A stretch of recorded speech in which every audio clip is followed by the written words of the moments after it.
এরে আল্লাহর বান্দা, তুমি চতুর্মুখী দুর্বল, খানার বেলায় দুর্বল, ঘুমের বেলায় দুর্বল, মেধার বেলায় দুর্বল, দুনিয়ার লাইনেও দুর্বল, তুমি আখিরাতের লাইনে দুর্বল। এখন যদি তুমি জান্নাতের পথে চলতে চাও, একা একা চলা যাবে না, তোমার সাহায্য নিতেই হবে। সাহায্য ছাড়া চলার কোনো রাস্তা নাই। তুমি কোরআন পড়তে জানো না, নবীর সুন্নত কোনটা বুঝো না। এখন যারা সুন্নত জানে, কোরআন জানে, তাদের কাছে যেতেই হবে। ওলামায়ে আহলে হকের পরামর্শ ছাড়া চলার উপায় নাই। সাহায্য ছাড়া চলা যাবে না। সাহায্য তুমি কার থেকে নিবারে বাবা? এমন একজন থেকে সাহায্য নাও যার মধ্যে কোনো অভাব নাই, যার পেছনে কোনো স্বার্থ নাই। দুনিয়াতে নজর করে দেখলাম স্বার্থ ছাড়া কোনো মানুষ দুনিয়াতে নাই। আছে? অভাব ছাড়া কোনো মানুষ নাই। বরং টাকা যার যত বেশি, তার অভাব তত বড়। যারা যত বড় লোক, তারা অভাব তত বড়। অভাব গরিবের 100 টাকায় সমাধান হয়, বড় লোকের 1,00,000 টাকায় অভাব সমাধান হয় না। এই স্বার্থ ছাড়া, অভাব ছাড়া একজন পাইবা, তিনি আর কেউ নয়, আমার আল্লাহ। ইয়া আইয়ুহান নাস আনতুমুল ফুকারাউ ইলাল্লাহ ওয়াল্লাহু হুয়াল গনিয়্যুল হামিদ।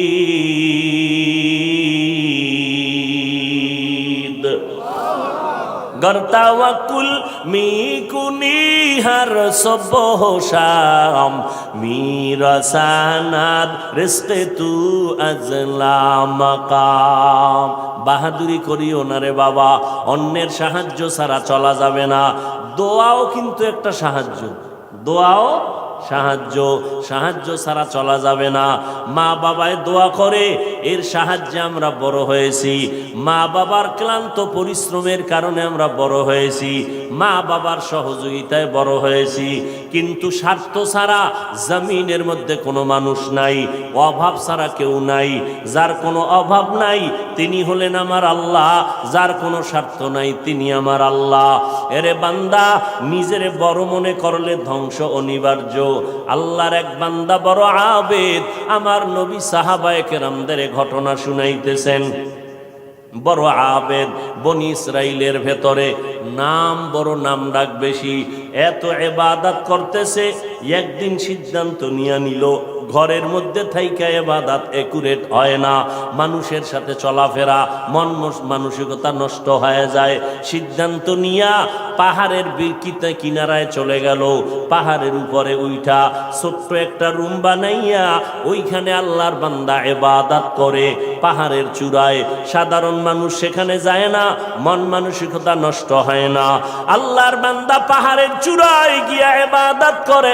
ঘরের ভেতরে মা বড় একা, আম্মা জান ঘরের মধ্যে বসে মোটামুটি জীবন যাপন করে। সন্তান আসে না, ইবাদতের মজা পাইয়া পাহাড়ের চূড়ায় উঠে ওখানে ইবাদত করে। একদিন মা মনে মনে ভাবলেন, আমার সন্তান আমার কাছে না আসলে তো আমি ও থাকতে পারে, আমি মা তো থাকতে পারি না। কারণ আমি মা, সন্তানের আমি গর্ভ ধারণ করে কত কষ্ট করেছি। মা সিদ্ধান্ত নিল, আমি হেঁটে হেঁটে পাহাড়ের কিনারায় যাইয়া আমার বাবার চেহারাটা একটু দেখা কলবেরে সান্ত্বনা দিব। আম্মা জান ঘুমের থেকে উঠা সকালবেলা সূর্যের গরম যখন শুরু, হেঁটে হেঁটে পাহাড়ের কিনারায় চলে গেলেন। আল্লাহর বান্দা আবেদ পাহাড়ের চূড়ায় ইবাদত খানায় নামাজ পড়ে আর আল্লাহরে সেজদা দেয়। আম্মা জান পাহাড়ের কিনারায় যাইয়া সূর্যের আলোতে উপরে তাকাইতে কষ্ট হয়, হাতটাকে কপালের সামনে নিয়ে ছায়া দিয়া উপরে হালকাভাবে তাকাইয়া এরপরে ডাক দিলেন, এই সন্তান, আমি তোর মা পাহাড়ের কিনারায় আসছি, একটু দেখা দাও। আমি মা তোমার চেহারাটা দেখার জন্য পাগলের মতো হয়ে গেলাম। আল্লাহর বান্দা পাহাড়ের উপর থেকে মায়ের কণ্ঠের আওয়াজটা শুনছে। এমন সময় ডাক দিছে মা, যেই সময় আল্লাহর বান্দা নামাজে দাঁড়ানো। চিন্তায় পড়ে গেল, এখন কি মায়ের ডাকে সাড়া দিব নাকি আমার মাওলার সাথে আমি কথা বলবো। সিদ্ধান্ত নিয়েই বান্দা মায়ের ডাকে আর সাড়া দেয় নাই, নামাজে দাঁড়ায় গেল, নামাজের ভিতরে মশগুল হয়ে গেল। আম্মা জান দীর্ঘ টাইম কষ্ট করে দাঁড়াইয়া সন্তান যখন সাড়া দেয় না, মা হালকা একটু কষ্ট নিয়ে বাড়ির মধ্যে রওয়ানা। বাড়িতে চলে আসলেন, ঠিক আছে বাবা তুই ইবাদত করো, ওখানে থাক, আমার ডাকে সাড়া দিলি না, দুঃখ নিয়ে চলে গেলাম। মা বাসায় চলে গেল, কিন্তু মায়ের চোখে ঘুম হয় না। সন্তানের প্রতি যে মায়ের এত মায়া, ওই মায়ের সন্তান মায়ের মায়া কখনো বুঝবে না।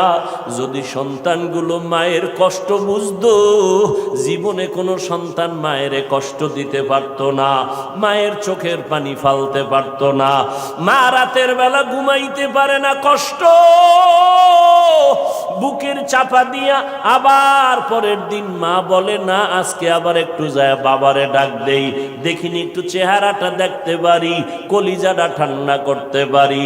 আবার আম্মা যান দ্বিতীয় দিন চলে গেলেন সূর্যের গরমে, পাহাড়ের কিনারায় যাইয়া হাতটারে কপালের কাছে নিয়ে আবার ডাক দিছে, ও সন্তান তোমার মা ডাকতেছে, আসো একটু পাহাড় থেকে আইসা মায়ের কাছে দেখা দিয়া যাও, কলিজা ঠান্ডা করো। সন্তান এখনো নামাজে দাঁড়ানো, এবারও চিন্তা করলো আমি মায়ের ডাকে সাড়া দিব নাকি আমি নামাজের মধ্যেই থাকব।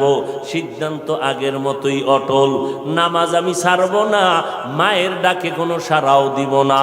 মা দ্বিতীয় দিনের মতো কষ্ট পাইয়া বিদায় নিয়ে বাসায় চলে গেলে, কিন্তু মা মনেরে বুঝাইতে পারে না সন্তানের কষ্ট কখন মন থেকে যায় না। এরে আল্লাহর বান্দা, স্বামী আর স্ত্রী এক জায়গায় ঘুমায়, হঠাৎ একদিন তাকায় দেখে স্ত্রী বালিশে মাথা লাগাইয়া গুনগুন গুনগুন করে কান্না করে। আব্বা জান জিজ্ঞাসা করে, বিবি কাঁদো কেন? কয় তোমার ঘুম তুমি ঘুমাও, আমি মনের দুঃখে কাঁদি। বলে কি দুঃখ? তোমার জানার দরকার নাই। মা চায় বাবায় জানো, না জানে তো বাবাও দুঃখ পাবে। স্বামী বেচারা কয় না, বলো তুমি কেন কাঁদো? আমার মনে বড় কষ্ট লাগতেছে। কেন কাঁদো বলো? মা চোখের পানি ছেড়ে কয়, স্বামী আমার সন্তানের জন্য আমি জীবনটা বিলায় দিলাম। আজকের 7টা দিন হয়ে গেছে সন্তান আমারে মা বলিয়া ডাক দেয় না। আমি পাগলের মতো হয়ে গেছি। বলে কেন ডাকে না? বলে সন্তান একটা অন্যায় করতেছিল, আমি একটু ধমক দিছি, সন্তান রাগ করে আর আমার সাথে কথা বলে না। ঘরে আইসা প্লেটটা নিয়ে খানা খাইয়া পেছনের দরজা দিয়ে চলে যায়, আমার দিকে তাকায় না। এবার বাবায় বলে, বিবি তুমি আরামে ঘুমাও, সন্তানের চিন্তায় ঘুম নষ্ট করিও না। আজকে না কালকে সন্তান বুঝতে পারলে তোমার কাছে আইসা মাপ চাবে। মা ডাক দিয়ে কয়, স্বামী আমার, তুমি আমারে যত বুঝাও, আমি যতবার খানার প্লেট নেই আমি খানা মুখে দিতে পারি না, তোমারে বুঝাইতে পারি না। আমার খানার থেকে ঘুমের থেকে সন্তানের মা ডাকে এত মজা। সন্তান যখন আম্মু বলিয়া ডাক দেয়, কলিজা ঠান্ডা হয়ে যায়। ও সন্তানেরা, ওই মা বাবা যারা কবরে রাইখা আজকে বাহাদুরি করো রে বাবা, ওই আল্লাহর বান্দি দ্বিতীয় দিনও কষ্ট পাইয়া বিদায়, কিন্তু রাতের ঘুম নাই, মনের মধ্যে বড় কষ্ট।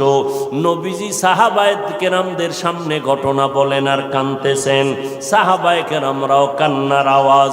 মায়ার নবী বলেন, ও সাহাবায়ে কেরাম, ওই মা তৃতীয় দিন আবার চলে গেল পাহাড়ের কিনারায়, যাইয়া ডাক দিছে, বাবা একবার না দুইবার না, তৃতীয়বারের মতো আমি তোমার দরজায় এসে গেলাম, একটু পাহাড় থেকে নাইমা সারা দাও।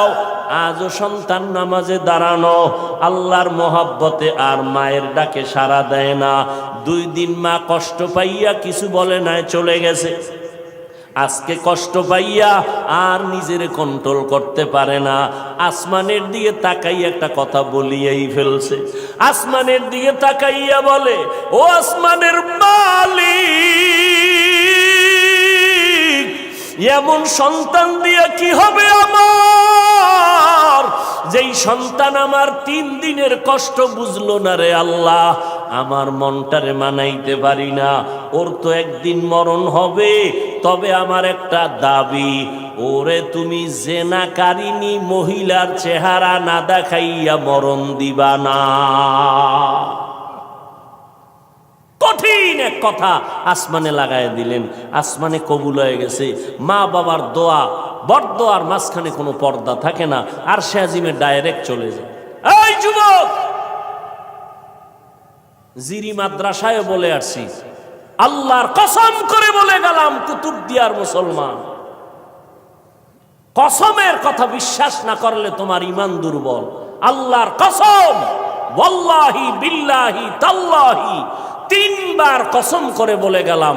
বিশেষ করে যুবকদেরকে বলছি, মরার আগে যদি পঙ্গু হইয়া বিছানায় কষ্ট পাইয়া মরতে চাও, তাহলে মার সাথে বাবার সাথে বেয়াদবি কর, শিক্ষকের সাথে বেয়াদবি কর, মুরব্বীদের সাথে বেয়াদবি কর। আল্লাহর কসম, মরার আগে তুই পঙ্গু না হইয়া মরবি না, লিখে রাখ। আমার কথাটাকে যদি অবিশ্বাস করো, তোমার ঈমান চলে যাবে, কারণ আমি 3 বার কসম খেয়ে বলে গেছি। এখন তুমি পণ্ডিতেরা প্রশ্ন করবা, হাফিজ সাহেব তুমি মনের রাগে বললা না, তুমি দলিল নাও। ক্বালান নবিয়্যু সাল্লাল্লাহু আলাইহি ওয়া আলিহি ওয়া সাল্লাম, ইসনানি ওয়াজ্জিলুহুম আল্লাহু ফিদ দুনিয়া আল বাগয়ু ওয়া উকুকুল ওয়ালিদাইন, আও কামা ক্বালান নবিয়্যু আলাইহি সালাতু ওয়াস সালাম। আল্লাহর নবী বলেন, 2টা অন্যায় দুনিয়াতে এমন আছে, যেই 2টা অপরাধ করলে মরার আগে জমিনে শাস্তি হবে। কয়টা অন্যায়? কি আপনাদের খারাপ লাগতেছে? মোনাজাত দিয়ে দিব? আমার তো কষ্ট, অনেক কষ্ট, মাইকটাও সুন্দর না, তারপর আপনাদের মহব্বতে কথা বলতেছি গলা ফাটাইয়া, কি করার। তারপর আপনারা বসলে একটু আমি কথা ফিনিশিং দিয়ে আসতেছি, আর একটু সামনে আগাবো। আল্লাহ সবাইকে কবুল করেন।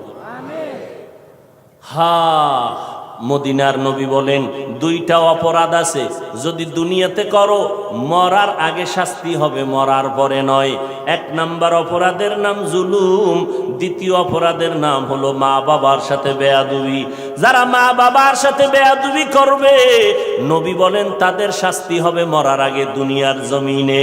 যারা জুলুম করবে, ওস্তাদের ইজ্জতের উপর আঘাত করবে, ভাইয়ের উপরে জুলুম করবে, বোনের উপরে জুলুম করবে, প্রতিবেশীর উপরে জুলুম করবে, গরিবের উপরে জুলুম করবে, এই জালেমের বিচার আমার আল্লাহ মরার আগেই করে নিবেন।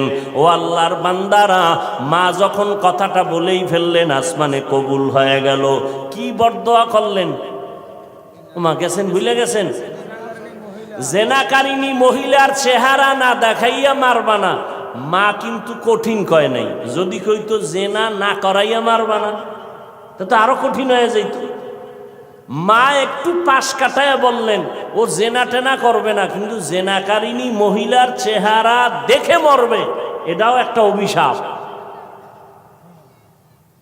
এক তো মহিলা দেখবে না, কারণ আমার বাচ্চা তো ইবাদত করে পাহাড়ের চূড়ায়, সে কোনো নারী দেখবে না, কিন্তু দেখতে গেলেও যেন নামাজি না, একটা জেনাকারিনী নারী দেখবে। পুরা বনি ইসরাইলের মাঝে প্রশংসা, পাহাড়ের চূড়ায় আল্লাহর বান্দা এত পরিমাণ ইবাদত করে যে তার ইবাদত আল্লাহর প্রতি এতটা অগাধ বিশ্বাস, পৃথিবীর কেউ তাকে আল্লাহর থেকে বিন্দু পিছপা ঘটাতে পারবে না, গাফেল করতে পারবে না। ওই এলাকার এক সুন্দরী মহিলা, রূপসী, সে কয় এত প্রশংসা তারে কেউ আল্লাহর থেকে আলাদা করতে পারবে না। কয় না, কেউ পারবে না। কয় আমি পারবো। সুন্দরী মেয়ে বলে আমি পারবো। এই মেয়ে হাঁটতে হাঁটতে ওই পাহাড়ের চূড়ায় উঠছে, উঠা দেখে আল্লাহর বান্দা নামাজে দাঁড়ানো। ওর কামি শুধু আল্লাহর সেজদা দেয়, নামাজে দাঁড়ায়, তেলাওয়াত করে, দিয়ে কাজ চলতেছে, নামাজ আর নামাজ আর নামাজ। ওই মহিলা আল্লাহর আবেদ বান্দার সামনে দাঁড়ালো, যেই সূরাটা ধরলে আল্লাহর বান্দার নজর চলে আসবে, জিনা করার জন্য বাধ্য হবে, এমন কৌশল কোনোটা বাদ দেয় নাই মহিলা। কিন্তু তাকায় দেখে আল্লাহর বান্দা একটা নজর কোনো দিকে ডান বাম করে না, নিচের দিকে নজর, আল্লাহর মোহব্বতের ভিতরে মশগুল। বলবেন মহিলা হাতটা ধরবে না, রে বাবা এটা সম্ভব না। আল্লাহর উপরে ভরসা কইরা যারা চলবে এদের গায়ে টাচ করার ক্ষমতা কোনো বাহাদুরের নাই। যদি হাত বাড়ায় তোর হাতটা সাথে সাথে বাঁকা হয়ে যাবে। ইব্রাহিম নবী বিশ্ব সুন্দরী সারাকে নিয়ে যাইতেছিল মিশরের উপর দিয়া। জালেম বাদশা খবর পাইয়া সুন্দরীর টাইনা নিয়ে আসছে। ইব্রাহিম নবী গাছতলায় বয়ে খায়, আল্লাহ আমি না নবী, আমার স্ত্রীর উপরে যদি আঘাত করে চরিত্রের, তা আমার নবুয়তের হালাত কি হবে? আল্লাহ কয় হেফাজত আমি করব, তোমার ভয় লাগে? তোমার অন্তর্চক্ষু খুলে দিলাম, ওই বাদশা জালেম তোমার স্ত্রীর সাথে যা করবে তুমি গাছতলা বয়ে সব দেখবা। জালেম মিয়া আসল রুমের মধ্যে ঢুকাইয়া যখন হাত বাড়াইছে, হাতটা বাঁকা হয়ে গেছে, অবশ হয়ে গেছে। একবার, দুইবার, তিনবার পরে বেডি ইব্রাহিম নবীর স্ত্রীর কাছে মাপ চাইছে। মাপ চাইয়ে কয়, তোমার মধ্যে এমন কি পাওয়ার, আমি হাতটা আগাইয়া গেলেই বাঁকা হয়ে যায়? এই মহিলা, তোমার মধ্যে পাওয়ার কি? আমার মধ্যে কোনো পাওয়ার নাই, একটা পাওয়ার, আমি আল্লাহর একজন নবীর স্ত্রী। তাই নাকি? বলে হা। কই সে নবী? বলে গাছতলায়। ডাকো, সম্মানের সাথে ডাকো, মাফ করে দাও আমাকে, অন্যায়ের থেকে মাপ চাইলাম। এইবার বাদশাহ ডাইকা নবীরে মেহমানদারি করাইয়া ওই বাদশার এক খাদেমা হাজেরা এরে দিয়ে দিল ইব্রাহিম নবীর খেদমতে। সন্তান টন্তান নাই, শুইনা দিয়ে দিছে। ইব্রাহিম নবী বিবাহের বন্ধনে আবদ্ধ কইরা এরপরে সে 80 বছরের পরে মাওলা একটা সন্তান দিলেন ইসমাইল নামে। তাও প্রথম স্ত্রীর থেকে নয়, দ্বিতীয় স্ত্রী হাজেরা আলাইহাস সালাম থেকে। তো মহিলা পাহাড়ের চূড়ায় উঠা আল্লাহর বান্দার সামনে যত অপকৌশল করার প্রয়োজন করছে, কিন্তু বান্দার দিলকে তার দিকে আকৃষ্ট করতে। এই যুবক, বুঝো কিছু, তুমিও মুসলমান, আর তোমার মন আকৃষ্ট করবে কিভাবে? তুমি আকৃষ্ট আর একজনকে করতেছ। একজনকে করলে তো হইতো যে হ্যাঁ একবারই মাইয়ার মন আকৃষ্ট করে বিয়ে করে জীবন চালায়। তুমি করতে করতে 10টা মাইয়ার জীবনের উপরে আক্রমণ করেছ। এর ঝাল আল্লাহ দুনিয়ায় মিটাবে, মরার পরে না। জুলুম করেছ নারীর ইজ্জতের উপরে, বিচার হবে মরার আগে, রসুলের হাদিস। মহিলা এবার সার্থক না ব্যর্থ দেখছেননি? আপনারা এরকম বেউস, পাহাড়ের চূড়ায় মহিলা কি সার্থক না ব্যর্থ? সার্থক। ব্যর্থ হয়ে গেল, পুরুষের সাথে দুর্বল হয়ে গেল, পারল না জিততে। নাইমে আসে নিচে, কয় যখন সোজা ভারী নেই, এবার বাঁকা তোরে ঠিক করুন। বাঁকা কি? নিচে নাইমা চলে গেল। ওই পাহাড়ের পাশে একটা বিশাল খোলা ময়দান, ময়দানের ভিতরে একটা রাখাল বকরি চড়ায়। ওই রাখালকে ধরলো, রাখালের সামনে যাইয়া অপকৌশল করে রাখালের সাথে জিনা করেছে এই নারী। একটা ছেলে সন্তান হয়ে গেল। ছেলে সন্তানটা হাতের মধ্যে নিয়া ওই বেশ্যা নারী এলাকায় ঘুরে আর কয় বাচ্চা হলো ওই পাহাড়ের চূড়ায় আবেদওয়ালা বান্দার বাচ্চা। দেখছেননি কারবার? ঘুমাইতেছেন আপনারা না? হ্যাঁ, যে ওয়াজ চলে এত পুরানো ওয়াজ আপনারা সবাই জানেন, ঘুমাইলেই হয়। বাচ্চা কার জানেননি? কার কার? আর মহিলা প্রচার করে কার? আল্লাহ জানেনি। মায়ের বরদোয়া একদিক, ওদিকেও আল্লাহর কাছে কাঁদতেছে। দুই দ্বিমুখী সংঘর্ষ চলতেছে। একদিকে মা কইছে জেনাকারিনী মহিলার চেহারা দেখাও, ওদিকেও আল্লাহরে ডাকতেছে যেন ইজ্জত নষ্ট না হয়। মহিলা যখন এই বাচ্চা নিয়ে মানুষের কাছে কান্দে আর কয় বাচ্চা ওই তোমগো আবেদের, তোমরা যার এত গুণগান গাইছো ওই বাচ্চা, জিনার বাচ্চা, অবৈধ বাচ্চা। মানুষ সব শুই না, যারে এত কলিজা দিয়া ভালোবাসি তার অবস্থা এই, লাঠি টাঠি নিয়া এবার পাহাড়ে উঠা, আরে ফিডা খানকা টানকা সব ভেঙ্গে যখন আল্লাহর বান্দার উপরে আঘাত শুরু করেছে, বান্দা বলে তোরা আমার গায়ে হাত দাও কেন? বলে এই খবর, তাই নাকি? বলে হ্যাঁ, আল্লাহর জাতের কসম আমার দ্বারা এমন কোনো অপরাধ হয় নাই। কে বলেছে? আমগো এলাকার সেই রূপসী নারী, তাকে ডাকো। এবার জেনাকারিনী মহিলাকে ডাকা হলো। জেনাকারিনী মহিলাকে ডাকার পর আল্লাহর বান্দা আবেদের সামনে জেনাকারিনী মহিলা দাঁড়ানো। মা কইছে আল্লাহ আমার সন্তানের জেনাকারিনীর চেহারা না দেখাইয়া মরণ দিও না।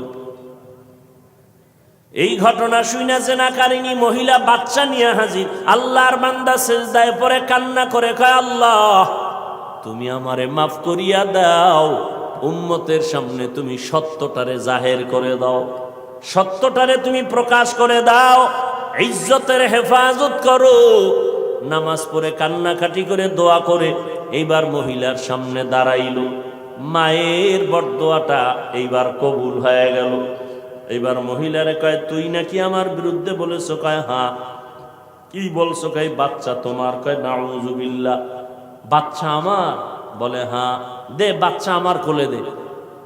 আল্লাহর বান্দা বাচ্চাটা কোলের মধ্যে নিয়া এরপর বাচ্চারে একটু হাত স্পর্শ করে এই বাচ্চা তুই বল। বাচ্চা তো দুধের মাত্র বাচ্চা, কথা বলতে পারে না, বল তোর বাপকে। মুহূর্তের মধ্যে বাচ্চার জবান খুলে গেল। বাচ্চা বলে আমার বাপ হলো রাখাল। আমার বাপকে? মায়ের কোলে দুধের বাচ্চা কথা বলেছেন, যেমন মারিয়াম আলাইহিস সালামের সন্তান ঈসা আলাইহিস সালাম। মায়ের কোলে দুধের বাচ্চা ঈসা নবী কথা বলেছেন শিশু অবস্থায়। ইউসুফ নবীরে যখন জুলাইখা আটকাইয়া দিছিল, স্বামীর সামনে জুলাইখার স্বামীর সামনে ইউসুফ দাঁড়ানো। যখনই এগুলো সব স্পষ্ট হলো, ইউসুফ নবী বলল আমার কোনো দোষ নেই, জুলাইখার দোষ, সাক্ষী দাও। ইউসুফ নবীর সামনে তখন এক মহিলা দুধের বাচ্চা নিয়ে দাঁড়ানো। ইউসুফ নবী বললেন আমি সত্যবাদী না জুলাইখা সত্যবাদী? দুধের বাচ্চা সাক্ষী দিবে। বাচ্চা কয় বাচ্চা কথা বলতে পারেনি। কয় প্রশ্ন করার দায়িত্ব তোমার, জবাব দেওয়ার দায়িত্ব এই বাচ্চা। যখন জিজ্ঞাসা বাচ্চা কথা বলে দিছে, কোরআন শরীফের আয়াত। বাচ্চা ইউসুফ নবীকে নির্দোষ প্রমাণের জন্য একটা স্কেল দিয়ে দিছে। এরে কুতুবদিয়ার মুসলমান, আমার মাওলার কুদরত বড় কঠিন। মায়ের বরদোয়াটাও আল্লাহ কাজে লাগাইলেন, জেনাকারী নারীর চেহারা পর্যন্ত দেখায় দিলেন। আবার বাচ্চার মাধ্যমে আল্লাহর বান্দার ইজ্জতের হেফাজত করলেন।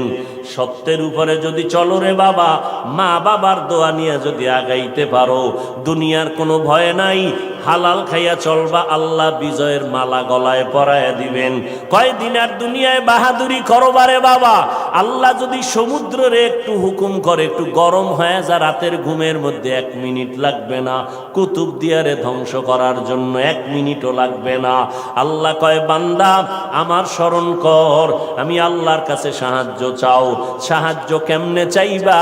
ধৈর্য আর নামাজের মাধ্যমে সাহায্য প্রার্থনা করো। আজকে আমাদের ভেতরে ধৈর্যের বড় অভাব, নামাজের বড় অভাব। ও যুবকেরা, ও পর্দার আড়ালের আম্মা জানেরা, আজকে নামাজের এত বয়ান, এক বেলার নামাজ ছেড়ে দেওয়ার কোনো সুযোগ নাই। ও যুবক, এক বেলার নামাজ ছাড়ার কোনো কায়দা নাই, অথচ তুমি নামাজ পড়ো না রে বাবা। আজকে আমি তোমাকে কিন্তু এই কথা বলি নাই আমগো মতো হুজুর হইয়া যাও, 5 কল্লি মাথায় দাও একবারও বলি নাই, কওমি মাদ্রাসায় পড়ো তাও বলি নাই, স্কুলের লেখাপড়া বন্ধ করো তাও বলি নাই। বরং বাবা তুমি চাকরি করো, ব্যবসা করো, স্কুল কলেজে পড়ো, কোনো বাধা নাই। ওখানে থাইকা আল্লাহর হুকুম নবীর তরিকা মতো নামাজ পড়ো। মা বাবার দোয়া নিয়ে সামনে আগাও, ওলামায়ে কেরামের পরামর্শ নিয়ে চলো, নবীর সুন্নতের মালা গলায় লাগাও। খবরদার, কপাল পোড়া যদি হইয়াই থাকো তাহলে কিন্তু তোমার কপাল দুনিয়াতেও শেষ, আখিরাতেও শেষ। কিছু কপাল পোড়া এমন আছে বুঝাইলে উল্টা আমারে বুঝানোর চেষ্টা করে। যদি কই ভাইজান টুপি কেন পরো না, ও তো বলা দরকার ভাই হুজুর টুপি মাথায় দেওয়া দরকার, নবীর সুন্নত, এটা তো কোনো পিসাবের সুন্নত না, নবীর তরিকা। হুজুর আমি পারি না, দোয়া করবেন, চেষ্টা করব। কিন্তু কিছু নেমক হারাম বেপরোয়া আল্লাহর বান্দা, এদের জবাবটা এমন অহংকারী জবাব। কয় হুজুর টুপি মাথায় না দিলে অসুবিধা কি? টুপির মধ্যেই কি ইসলাম? দাড়ির মধ্যেই কি ইসলাম? পোশাকের মধ্যেই কি ইসলাম? এই রকম বেপরোয়া আল্লাহর বান্দা নবীর দুশ্মন আছে না নাই? টুপির মধ্যে ইসলাম নাই, দাড়ির মধ্যে নাই, পোশাকে নাই, পর্দায় নাই, হালালে নাই, তো ইসলাম কই? সমুদ্রের তলদেশে? বিনয়ী হয়ে যাও রে বাবা, নিজেরে ছোট বানাইয়া চলো। কোন আলেম যদি বলে বাবা নামাজ কেন পড়ো না, তোমার জবাব থাকবে হুজুর নামাজ অবশ্যই পড়া দরকার, আমি চেষ্টা করি পারি না, একটু দোয়া কইরা দেন সামনের থেকে যেন নামাজ ধইরা ফালাইতে পারি। বিনয়ের সাথে দোয়া চাওয়ার চেষ্টা করো, অপরদিকে মা বাবার দোয়া নিয়ে আগাও। ও যুবক ভাই, আমি তোমারও সামনে উদাহরণ পেশ করি, সব জায়গায় বলি তোমার মতো যুবক পাঁচ বেলার নামাজ পড়ে, এই জমিনের মধ্যে স্কুল কলেজে পড়িয়াও নামাজ পড়ে আছে না নাই? ভাইরা আমার, পাঁচ বেলার নামাজ পড়ে অভাব নাই। তোমার আমার মতো যুবক সন্তান নবীর তরিকা মতো চলে, চাকরি করে, ব্যবসা করে, অভাব নাই। আল্লাহর মোহাব্বত নিয়া আল্লাহর কাছে তওবা করো, তওবার দরজা খোলা। মনে মনে বলো হে আল্লাহ আর নামাজ ছাড়বো না, বেপরদায় চলবো না, মা বাবাকে কষ্ট দিব না, ওলামায়ে কেরামের পরামর্শ নিয়ে চলবো, নবীর তরিকায় চলবো, ওলামায়ে কেরামের পরামর্শ নিয়ে চলবো, নবীর সুন্নাত মেনে চলবো। আল্লাহর কাছে যদি তওবা করার নিয়ত হয়, খাঁটি তওবা করার নিয়ত যাদের আছে, দুটো হাত আমার আল্লাহকে দেখায়া দাও। আয় আল্লাহ আমাদের হাতগুলো কবুল করে নেন, তওবা কবুল করে নেন, তওবার উপরে মজবুত হইয়া চলার মতো তৌফিক দান করেন, আমিন। আলহামদুলিল্লাহি রাব্বিল আলামিন, ওয়াসসালাতু ওয়াসসালামু আলা সাইয়্যিদিল আমবিয়াই ওয়াল মুরসালিন ওয়া আলা আলিহি ওয়া আসহাবিহি আজমাইন। ইয়া আরহামার রাহিমিন, ইয়া আরহামার রাহিমিন, ইয়া আরহামার রাহিমিন। রব্বিরহামহুমা কামা